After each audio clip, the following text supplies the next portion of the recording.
ठीक है। देखो, जो अपनी वाली यूनिट थी इसका ना एक टॉपिक छोटा सा और है वायरस के बारे में। ठीक है, वायरस के बारे में 4-5 पॉइंट पढ़ेंगे और एक इसकी स्ट्रक्चर पढ़ेंगे। ठीक है, बहुत छोटा टॉपिक है और इजी भी है। ठीक है, सबसे पहले इसके बारे में अपन पढ़ते हैं। ठीक है, यहाँ पे लिख देना इसके जनरल कैरेक्टर क्या है, ये इसके जनरल कैरेक्टर्स हैं। ठीक है, इसमें क्या होता है कि वायरस आर वेरी स्मॉल,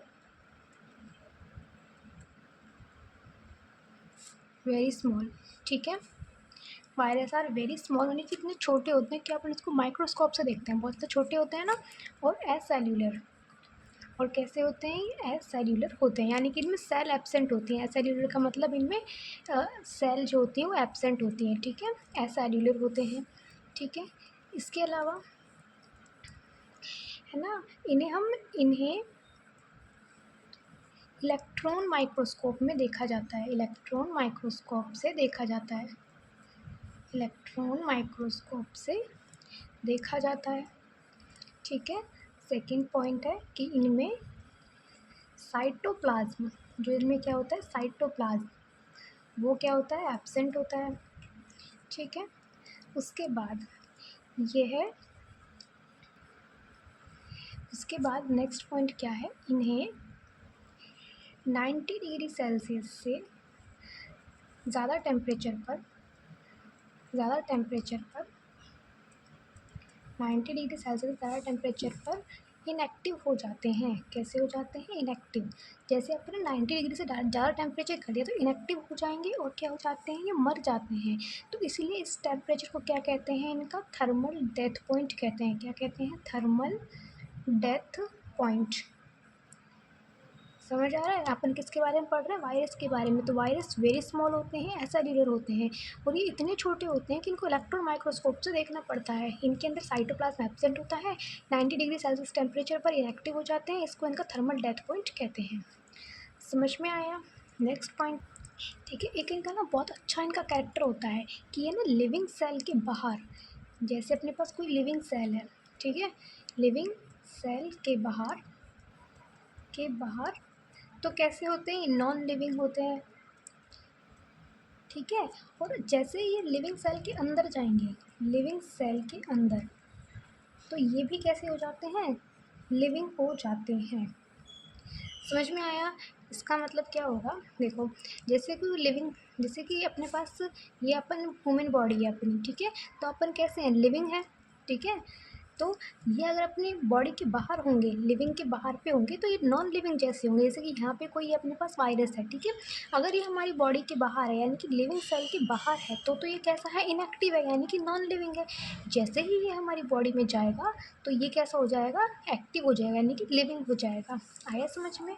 और नेक्स्ट पॉइंट है, ये वेरी हाई इफ़ेक्टिव हैं,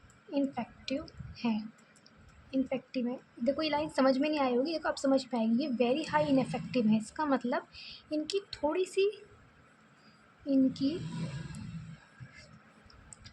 सी क्वांटिटी, इनकी थोड़ी सी क्वांटिटी से भी डिजीज़ हो सकती है,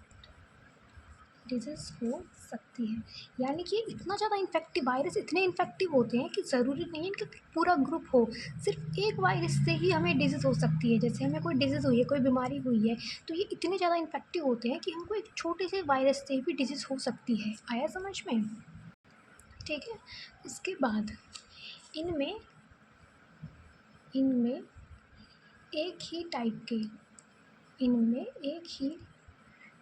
के डीएनए एंड आरएनए प्रेजेंट होते हैं, डीएनए एंड आरएनए प्रेजेंट होते हैं, जो न्यूक्लियोइड में होते हैं। किस में होते हैं, न्यूक्लियोइड में होते हैं। ठीक है, और इनकी जो अपने पास आउटर लेयर होती है, ठीक है, इनका जो आवरण होता है, यानी कि इन्वेलॉप को बोलते हैं इनका आवरण। जैसे कि अपने पास मान लो ये कोई बैक्टीरिया है, तो जो इसकी आउटर लेयर है ना, इसको बोलेंगे आप इन्वेलॉप। ये किसको क्या कहते हैं, कैप्सिड कहते हैं, इसको क्या कहते हैं, कैप्सिड कहते हैं। और ये ना ऐसे बहुत सारी कैप्सिड से मिलकर बना हुआ होता है। चलो इतना ही याद रखो, उसको कहते हैं कैप्सिड कहते हैं। तो ये इसके कुछ जनरल कैरेक्टर थे। क्या क्या कैरेक्टर थे? वेरी स्मॉल होता है, इतना छोटा होता है कि इलेक्ट्रॉन माइक्रोस्कोप से देखना पड़ता है, साइटोप्लाज्म एब्सेंट होता है, 90 डिग्री टेम्परेचर पर इनएक्टिव हो जाता है, इसलिए इसको उनका थर्मल डेथ पॉइंट कहते हैं। लिविंग सेल के बाहर नॉन लिविंग होगा और अंदर की तरफ लिविंग होगा, ठीक है। ये वेरी हाई इफेक्टिव होते हैं कि थोड़ी सी इनकी मात्रा ही डिजीज कर सकती है, ठीक है। इनमें डीएनए आरएनए होते हैं जो न्यूक्लियोइड भी होते हैं, इनके इन्वेलप को ये कहते हैं। अब इसकी स्ट्रक्चर की बात करते हैं। देखो ये इनकी कुछ स्ट्रक्चर होती है ऐसे,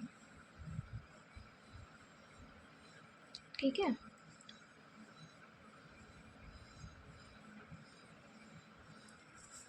ये उसके बाद ये होती है इसकी बहुत बड़ी ऐसे करके नेक, ओके।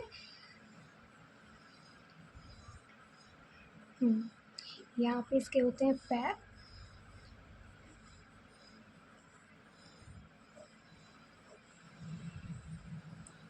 ठीक है। ये कुछ ऐसा होता है, देखो बुक में दिखाती हूँ ये वाला डायग्राम, ये अपन ने बहुत पढ़ा है ना, तो ये वाला डायग्राम बना रहे हैं, ठीक है। ये अच्छे से बनाएंगे अभी, ठीक है। देखो ये होता है इसका हेड, ओके। ये होता है इसका हेड, उसके बाद ये होती है इसकी टेल, ठीक है। हेड टेल, उसके अलावा ये वाला यहाँ पे होता है इसका कॉलर, ये क्या होती है? कॉलर होती है, ठीक है। और ये होते हैं इसके टेल फाइबर, टेल फाइबर। समझ में आया इतना? ठीक है। तो ये जो स्ट्रक्चर है ये वायरस की, और वायरस में भी कौन सा वायरस? Bacteriophage virus. कौन सा वायरस? बैक्टीरियोफेज, ठीक है। Bacteriophage virus. अब इसके बारे में चार चार दो बातें हैं। सबसे पहले हेडिंग डालेंगे अपन हेड, इसके बारे में क्या लिखेंगे कि ये सबसे ऊपर पाया जाता है, और जो ये किसका बना हुआ है, ये अपने पास आउटर लेयर है, तो ये हमने बताया था ना अभी कैप्सिड, तो इसकी आउटर लेयर होती है, उसको क्या बोलते हैं? कैप्सिड बोलते हैं। ऊपर वाला भाग होता है, इसके नीचे वाला कॉलर होता है, फिर टेल। तो इनके बारे में अपन एक एक दो लाइन पढ़ेंगे, ठीक है। वो अपन मैं तुझे लिख के भेज दूँगी, समझ में आया? एक ना इसमें एक और वायरस के बारे में है, टीएमवी वायरस, ठीक है। इसको भी थोड़ा पढ़ना। ये इसका फुल फॉर्म है tobacco, tobacco mosaic virus, tobacco mosaic virus. अच्छा, तंबाकू जो होता है, तंबाकू उसको इंग्लिश में क्या कहते हैं? तंबाकू को इंग्लिश में कहते हैं टोबैक, ठीक है। तो इस वायरस का नाम भी क्या है? Tobacco mosaic virus. इसका मतलब ये किस में पाया जाता है? यह पाया जाता है तंबाकू में, ठीक है। इसमें ना एक दो बातें ही इंपॉर्टेंट है कि एक तो ये तंबाकू में पाया जाता है, ठीक है।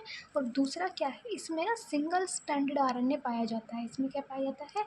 सिंगल स्ट्रैंडेड आरएनए, ठीक है। और तंबाकू में ये डिजीज़ कर देता है, ये वाला वायरस, ठीक है। ये टीएमवी वायरस है, फुल फॉर्म इसकी ये होती है। तंबाकू के अंदर मिलता है, तंबाकू के अंदर मिलता है, और इस वायरस के अंदर सिंगल स्ट्रैंडेड आरएनए पाया जाता है इस वायरस में, ठीक है। और ये तंबाकू में क्या कर देता है? डिजीज़ कर देता है। आया समझ में? बस।